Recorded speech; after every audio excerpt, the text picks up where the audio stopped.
In this world of confusion, chaos, and endless noise, many people search for proof that something greater is at work within them. They look outside for validation, for miracles, for signs that they are chosen or blessed.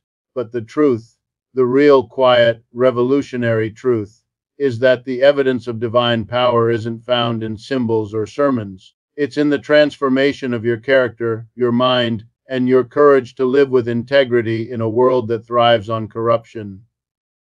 Today, we uncover the 9 signs that the Holy Spirit is in you, not through superstition, but through self-awareness, moral clarity, and the awakening of your inner power. There comes a moment in every person's life when silence begins to feel like betrayal. You can ignore it for a while, drown it in distractions, or justify it with excuses, but that deep unrest, that uncomfortable pull inside, never truly leaves you. It's the quiet voice that refuses to let you look away when something wrong is happening. It's the fire that ignites in your chest when you witness deceit, cruelty, or the suffering of others. That unrest with injustice is not an inconvenience. It is evidence that something sacred is alive in you.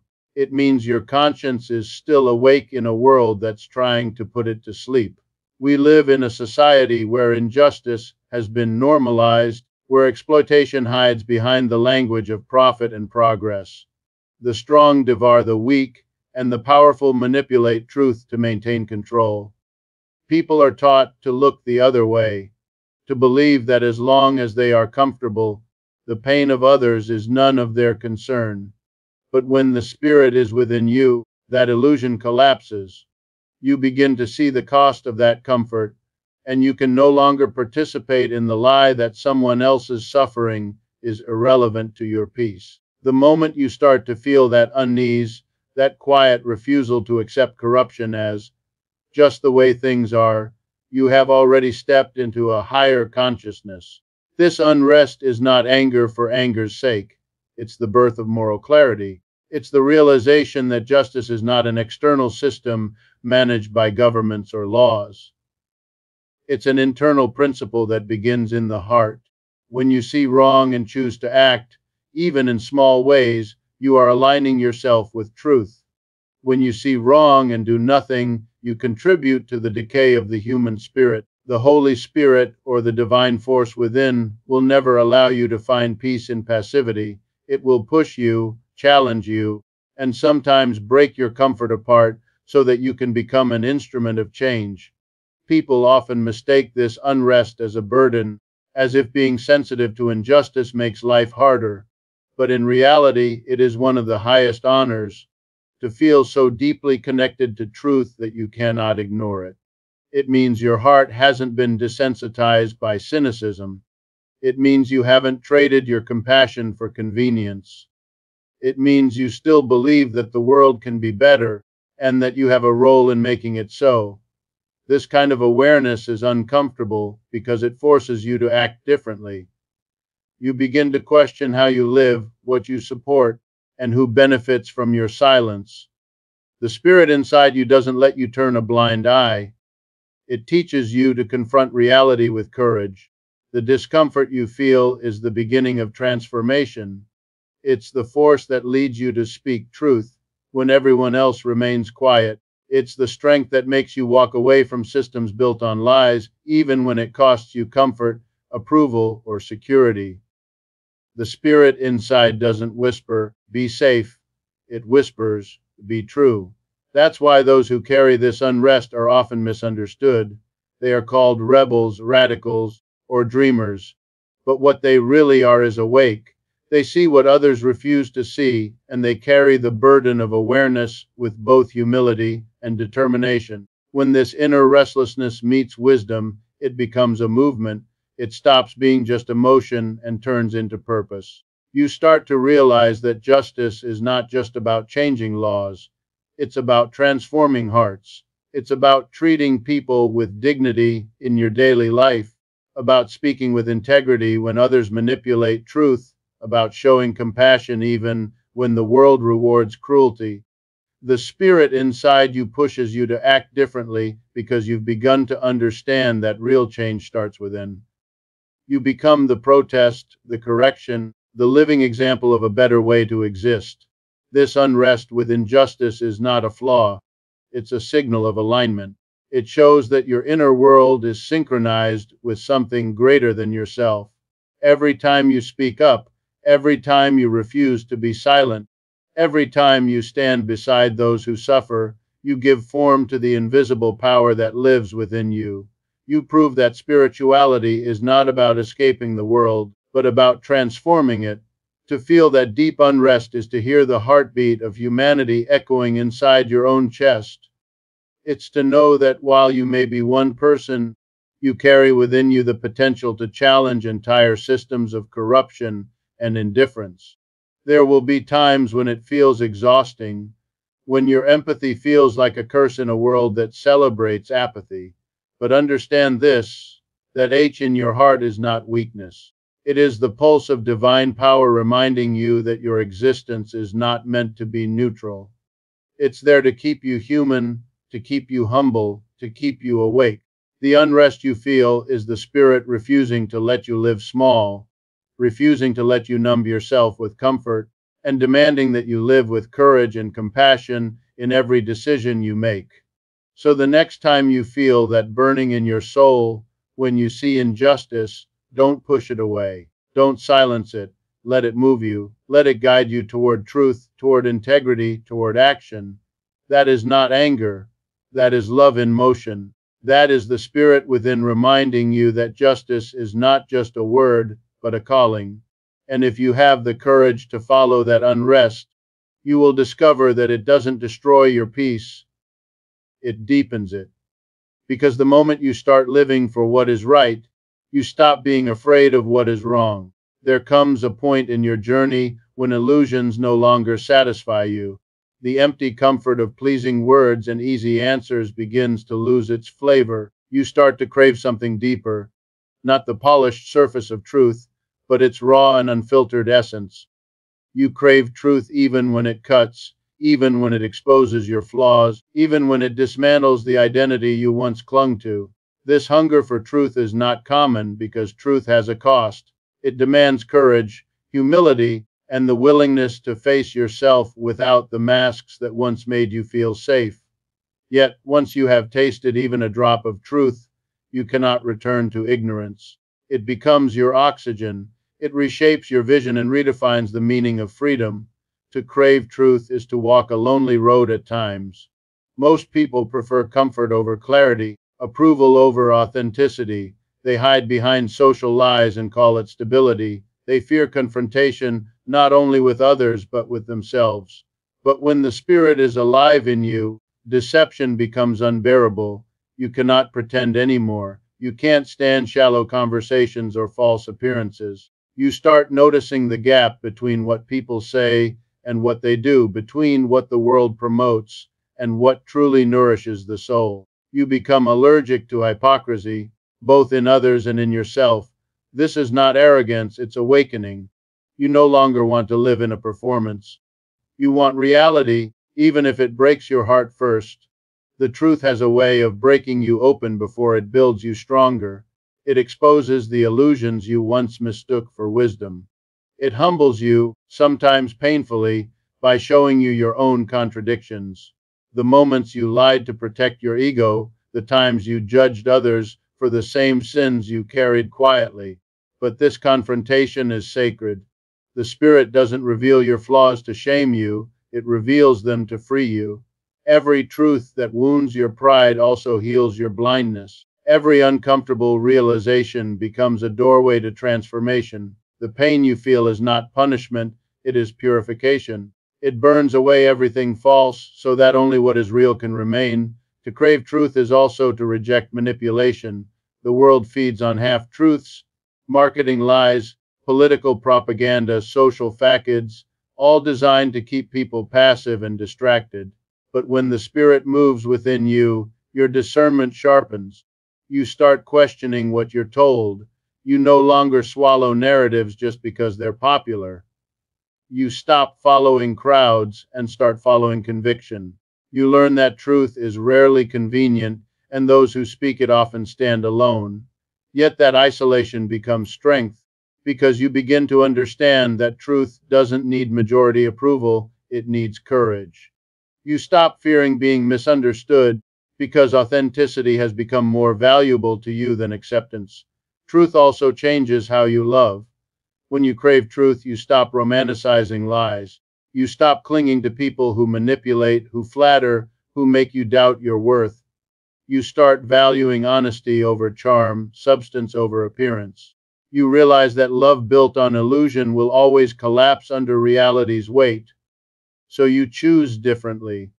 You choose relationships that challenge you to grow, people who tell you what you need to hear instead of what you want to hear. The spirit within you teaches that truth and love are not enemies, they are the same force expressed through different forms. Truth without love becomes cruelty, but love without truth becomes deception. When both coexist, they set you free. Craving truth also means you stop lying to yourself. That's the hardest part. You begin to see the ways you've avoided responsibility, the excuses you've made, the stories you told yourself to justify fear or pride. This realization can feel heavy, but it's the beginning of liberation. When you stop running from self awareness, you start reclaiming power over your life. You begin to make decisions rooted in honesty, not illusion. You stop saying, I'm fine, when you're not. You stop blaming others for wounds you've refused to heal. You stop chasing validation and start seeking alignment. The Spirit doesn't want you to pretend to be perfect, it wants you to be real. Truth will often make you uncomfortable before it makes you peaceful. It will strip you of illusions, expose false attachments, and force you to confront the shadows within. But once you face them, you become untouchable. No rumor, no manipulation, no external chaos can shake someone who has already faced their own truth. You stop fearing exposure because you have nothing left to hide. That kind of authenticity radiates strength, not the loud, boastful kind, but the quiet confidence of someone who has made peace with their soul. You no longer chase appearances because truth itself becomes your armor. Craving truth, even when it hurts, is the beginning of spiritual maturity. It is the moment when your faith stops being borrowed and starts being real. You don't believe because others tell you to. You believe because you have seen for yourself. You don't seek truth to win arguments, you seek it to understand reality. That hunger turns your pain into wisdom, your mistakes into teachers, your silence into clarity. It turns every loss into a lesson and every struggle into refinement. The more truth you embrace, the less fear controls you, because fear thrives in darkness and truth is light. The ultimate freedom is not having everything you want, but having nothing to hide. When truth becomes your foundation, you live without disguise. You speak with clarity. You love without manipulation. You fail without shame. And you rise without arrogance. The spirit within you does not promise comfort, it promises transformation. It does not give you illusions, it gives you insight. And when you crave truth, even when it hurts, you discover that pain itself becomes sacred, because it is the hand of truth, gently tearing down what was false, so that what is real can finally live. There is a quiet revolution that happens inside the human heart when compassion begins to take the place of pride. It doesn't happen overnight. It's not loud or dramatic. It begins in small moments, in the hesitation before judgment, in the softening of your tone when you could have been harsh, in the simple realization that everyone you meet carries unseen pain. Compassion overriding pride is not a weakness, it's a victory over the ego. It is the point where you stop needing to win every argument and start choosing to understand. It is the awakening that teaches you that being kind is far greater than being right. Pride is one of the most deceptive forces within us. It disguises itself as strength, confidence, even dignity. But pride is fragile. It depends on comparison, on being better, smarter, or more powerful than someone else. It feeds on recognition and dies without validation. Compassion, however, draws its power from humility. It doesn't need applause because its strength is silent. When compassion begins to rule over pride, you realize that true power doesn't come from being above others, but from lifting them up. The spirit within you starts breaking down the walls of superiority and replacing them with bridges of empathy. You stop asking, "How do I win?" and start asking, "How can I help?" It's easy to be proud when life goes your way, when success is visible and praise surrounds you. But compassion is tested in the moments when you are wronged, when people disappoint you, when the world feels unfair. Pride urges you to strike back, to defend your image, to protect your ego. Compassion whispers a different message, one of understanding, forgiveness, and patience. It asks you to see beyond the offense and recognize the humanity in the one who hurt you. That doesn't mean you ignore injustice or tolerate abuse. It means you refuse to let bitterness shape your soul. Compassion allows you to respond with clarity rather than react with anger. It gives you the strength to choose grace over retaliation. When compassion overrides pride, it transforms how you see others. You stop labeling people as enemies or fools. You begin to understand that everyone's behavior is shaped by their story, by fear, by trauma, by longing.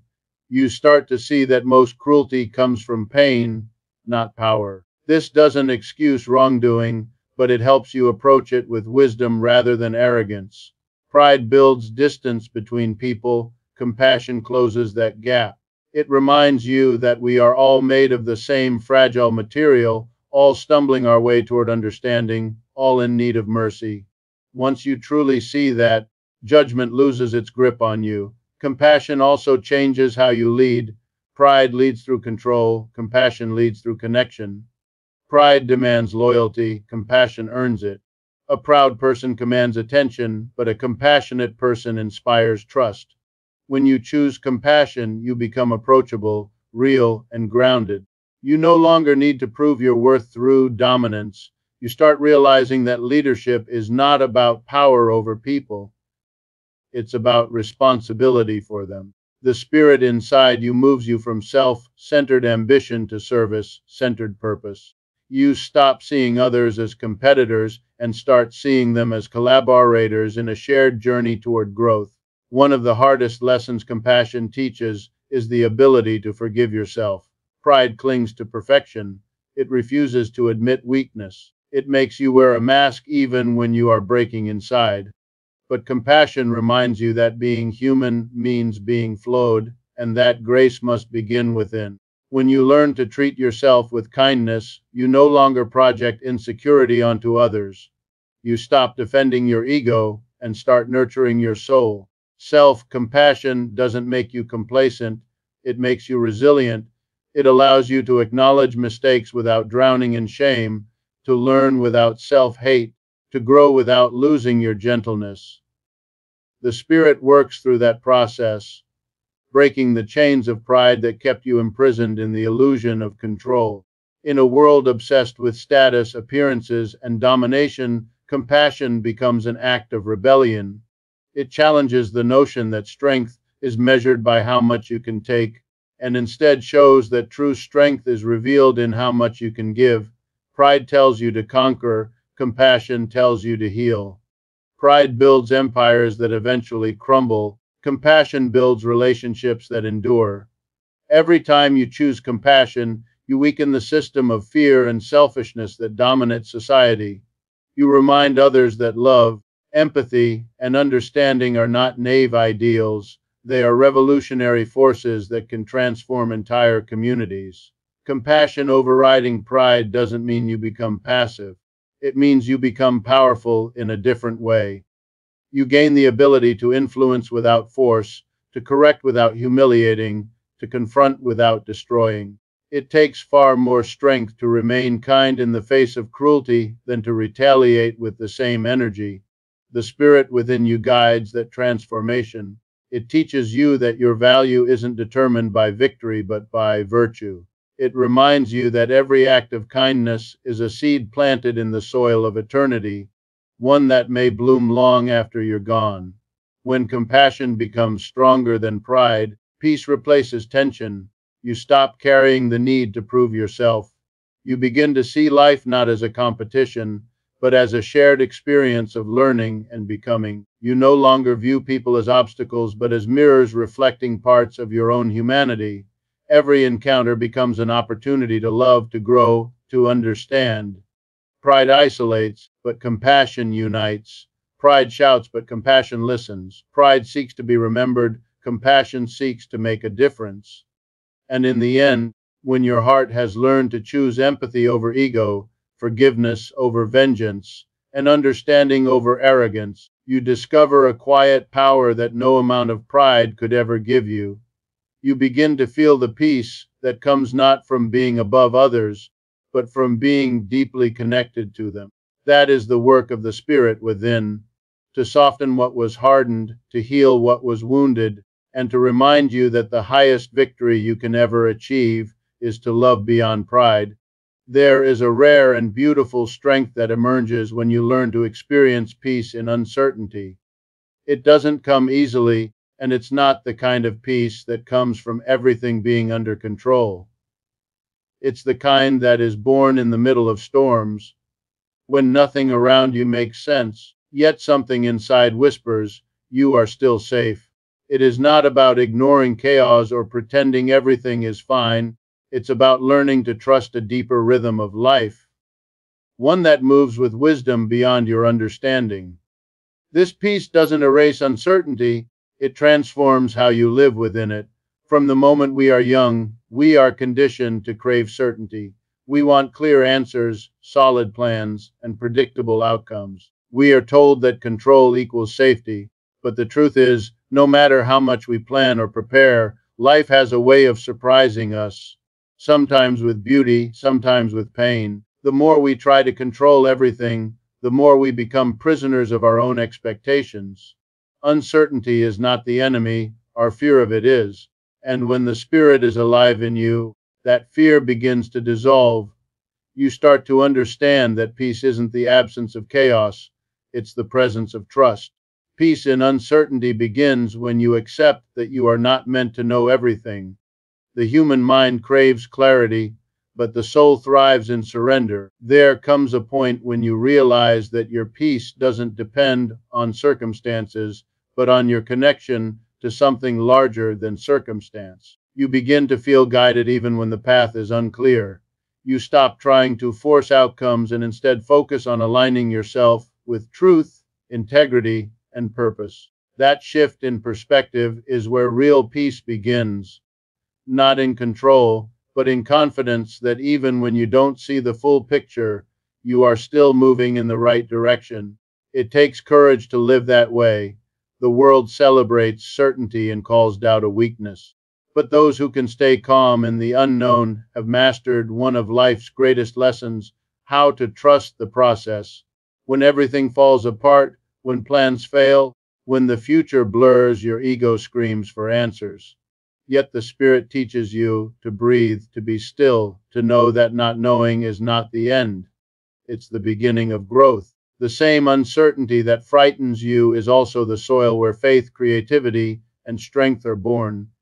Without it, there would be no discovery, no evolution, no transformation. Peace in uncertainty doesn't mean apathy. It means you keep acting, but without anxiety controlling you. You keep showing up for life even when you can't predict the outcome. You still plant seeds even if you're unsure when or if they'll grow. You learn to let go of the obsession with results and focus instead on the integrity of your effort. The Spirit within you reminds you that your responsibility is to act with wisdom and love. The rest is not yours to control. This understanding frees you from the mental noise that once dominated your thoughts. You begin to experience a serenity that can't be explained, only felt. In this peace, patience begins to bloom. You no longer rush through life trying to reach the next milestone or escape discomfort. You start to understand that every season, even the uncertain ones, has its purpose. Some seasons are for building, others for breaking, some for waiting, and some for rising. When you live with the Spirit guiding you, you begin to see divine timing in everything, in delays, in detours, even in disappointments. What once looked like failure starts to feel like redirection. What once felt like loss starts to feel like preparation. This piece also teaches you humility. It reminds you that you are part of something infinitely greater than yourself. You begin to let go of the illusion that your worth depends on outcomes or success. You realize that you are not here to control life. You are here to experience it, learn from it, and grow through it. The spirit within you teaches you to release what you cannot hold and trust what you cannot see. That is where freedom is found, in the realization that life doesn't need your control, it needs your faith. As peace takes root, fear begins to lose its power. You stop living in constant tension, waiting for the next problem. You begin to rest in the present moment, not because everything is perfect, but because you know that whatever comes, you will be equipped to handle it. You stop asking, what if everything goes wrong? And start believing, even if it does, I will still rise. This shift changes everything. It turns anxiety into awareness and panic into presence. You start to feel grounded even when the world shakes. In this state, you begin to see that peace is not something you chase. It's something you choose. Every day, in every uncertainty, you have a choice to fight reality or to flow with it. When you stop resisting what you cannot change, you create space for grace to enter. You start seeing beauty in imperfection, meaning in waiting, and wisdom in pain. The Spirit teaches you that life isn't meant to be predictable, it's meant to be lived fully, with faith guiding every uncertain step. So, when uncertainty comes, and it always will, don't fear it. Sit with it. Breathe through it. Trust that the same force that keeps the stars in place is guiding your path, even when it feels dark. The peace you seek is not somewhere far away, it's within you, waiting to be awakened. When you stop needing all the answers, you finally make room for revelation. When you stop trying to control the storm, you realize that you were never in danger of drowning. You were learning to trust the wind. That is the sacred peace born in uncertainty, the unshakable calm that comes from knowing that even when nothing is certain, you are never lost. Forgiveness is often misunderstood. People think it means forgetting what happened, excusing what was done, or pretending that pain no longer matters. But true forgiveness is far from weakness. It is one of the most powerful forms of resistance a person can practice. It is the decision to reclaim your peace from the grip of bitterness. It's the choice to no longer let another's cruelty dictate the rhythm of your spirit. When you choose forgiveness, you are not saying that what happened was acceptable. You are saying that it will not control you any longer. In a world that glorifies revenge, forgiveness becomes an act of quiet rebellion, a declaration that your soul will not be poisoned by hate. When the spirit is alive in you, it begins to show you that resentment is a form of imprisonment. Every time you replay the betrayal, every time you feed your anger, you are building a cage around your own heart. At first, the fire of resentment feels like power. It gives you energy, a sense of control, a feeling that you are standing up for yourself. But over time, that same fire starts to consume you. It burns away your joy, your trust, and your capacity to love. The person who wronged you moves on while you remain bound to the past, replaying old wounds that no longer deserve your energy. Forgiveness is the key that opens that prison door. It does not erase the pain, but it frees you from carrying it everywhere you go. Forgiveness is resistance because it disrupts the cycle of hate. When someone hurts you, they expect a reaction. Anger, revenge, bitterness. That's how the world operates. Hurt people hurt people. But when you forgive, you break that pattern. You refuse to let pain reproduce itself through your actions. You turn your wound into wisdom instead of vengeance. You choose to heal rather than harm. That is the kind of strength the Spirit cultivates, strength that doesn't need to dominate or destroy, but to transcend. The world cannot understand that kind of power because it is not loud or visible. It is quiet, spiritual, and unshackable. To forgive doesn't mean to forget.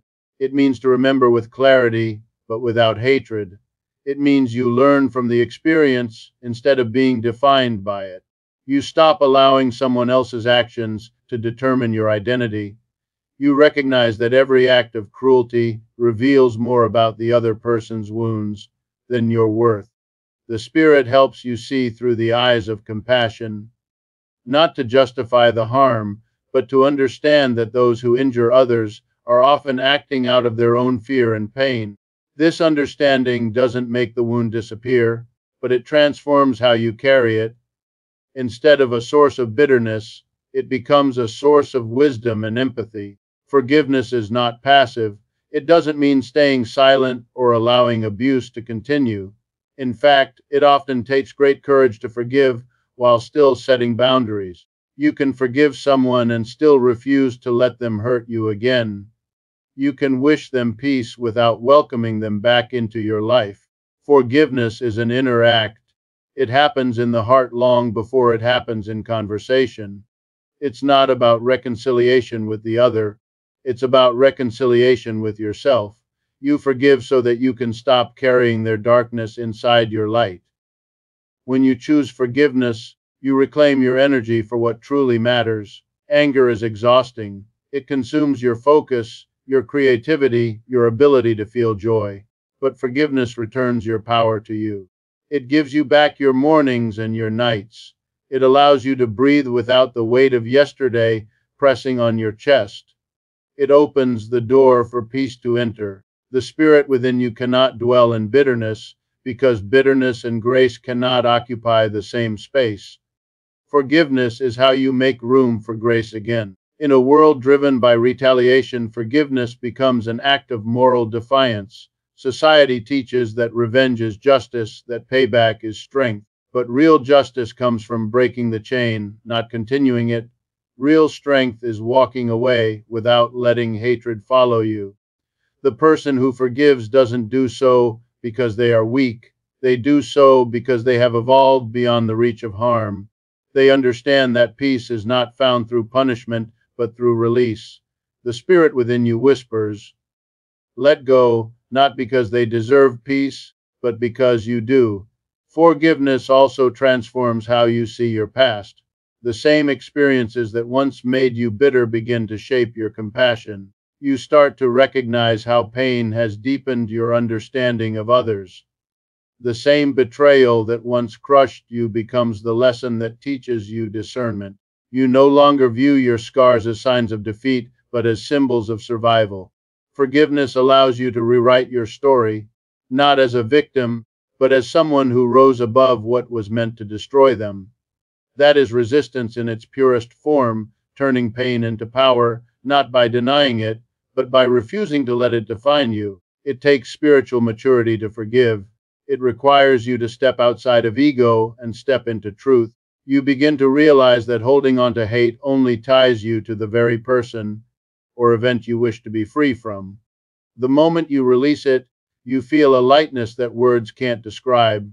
The Spirit within you celebrates that freedom because you have chosen evolution over reaction, growth over resentment. You have chosen to live in peace, not in poison. Forgiveness doesn't erase what happened, but it reclaims who you are. It is not the surrender of justice, it is the surrender of bondage. It is saying, you may have hurt me, but you will not own me. It is the moment you take back your power from the past and begin to walk forward with dignity.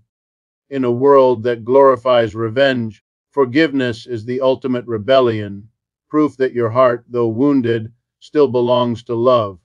There comes a time when applause no longer satisfies you. The praise that once thrilled you starts to feel hollow. The validation that once fed your ambition begins to fade. You start realizing that recognition and meaning are not the same thing. The noise of approval becomes distracting, and in its place, a deeper longing begins to grow, the desire to live with purpose. It's not that you stop caring about being seen, it's that you start caring more about being true. When the Spirit begins to awaken within you, your motives shift. You no longer chase attention, you chase alignment. You no longer perform for the crowd, you act for the calling. Applause is temporary, It rises when you do something people admire and fades the moment they move on to the next spectacle. It is conditional, unpredictable, and never enough. Purpose, on the other hand, is enduring. It comes from a place within you that the world cannot touch. When you live for applause, your identity depends on external noise. When you live for purpose, your strength comes from inner conviction. The Spirit guides you toward the latter because applause is about ego, but purpose is about essence. The applause may feel good for a moment, but it never fills the deeper emptiness that only meaning can satisfy. Living for applause keeps you on a leash. You become addicted to approval, shaping your words, your actions, even your dreams to please others. You hesitate to take risks because you fear rejection. You measure your worth by how many people are watching instead of how deeply you are living. But when you seek purpose, you start breaking those chains. You realize that your worth isn't based on popularity, but on authenticity. You start doing what feels right, not what looks impressive.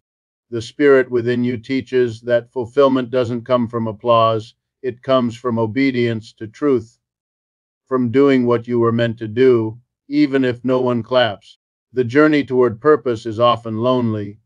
When you stop living for approval, people who once admired you may drift away. The world celebrates conformity, not conviction. But purpose is not for the faint-hearted. It demands solitude, honesty, and sacrifice. It calls you to dig deeper, to face your fears, and to ask hard questions about why you do what you do. You start to see that every action has a motive, and that true integrity means doing the right thing even when it costs you comfort or praise. Purpose asks you to build something that lasts, not for the world's recognition, but for the world's renewal. When the Spirit moves within you, you begin to understand that your life is not an act to be performed, but a message to be lived.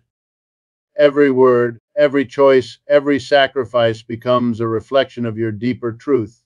You stop chasing trophies and start chasing transformation. You begin to see that success isn't measured by applause, but by impact, by the quiet ways you help heal or inspire others. The Spirit replaces the need for validation with the desire for contribution. You no longer ask, who will notice, but rather, who will benefit? That is how purpose transforms the heart. Purpose also demands resilience. The world may not always understand or celebrate your work. There will be moments of doubt, moments when you feel unseen and unappreciated. But when your drive comes from within, you don't stop.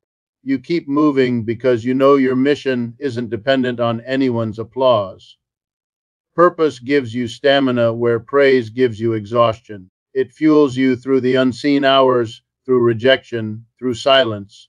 You learn to measure success not by recognition, but by faithfulness, by whether you stayed true to what you were called to do. Seeking purpose over applause also changes how you see others. You stop competing and start connecting. You no longer see people as rivals for attention, but as partners in service. The Spirit teaches that life is not about standing above others, but standing with them. You begin to find joy in helping others rise, even when no one sees your contribution. You learn that purpose multiplies when shared, while applause divides when chased. The moment you start living for something larger than yourself, you begin to taste true fulfillment, the kind that fame can never buy. This shift from applause to purpose also deepens your peace. When you no longer live to impress others, their opinions lose power over you, criticism doesn't crush you, and compliments don't control you. You start to value authenticity over admiration. You learn to rest in the quiet, knowing that you are living truthfully, even if no one else notices. That's the kind of peace that only purpose can give, the peace of knowing that your life matters, even in silence. The Spirit's work in you is not to make you famous, but to make you faithful. It reminds you that applause fades the moment the lights dim, but purpose continues long after you're gone. Every act of kindness, every word of truth, every step taken with integrity becomes a ripple that moves through generations. When you live for purpose, your legacy is not measured by numbers, but by depth. by how deeply your actions align with your soul. Eventually, you begin to see the beauty in living unseen. You find satisfaction not in the crowd's noise, but in the quiet certainty that you are fulfilling what you were born to do. Purpose turns work into worship, pain into preparation, and success into service. You no longer chase moments of glory, you build a life of meaning. That is the freedom the Spirit gives, to live not for the world's applause, but for the world's healing. Because applause ends when the moment ends, but purpose endures through every moment. And when your final day comes, it will not be the cheers that echo in eternity, but the impact of a life lived with conviction, compassion, and truth. That is the peace of knowing you sought purpose, not applause, and that, in the end, is what it truly means to have lived well.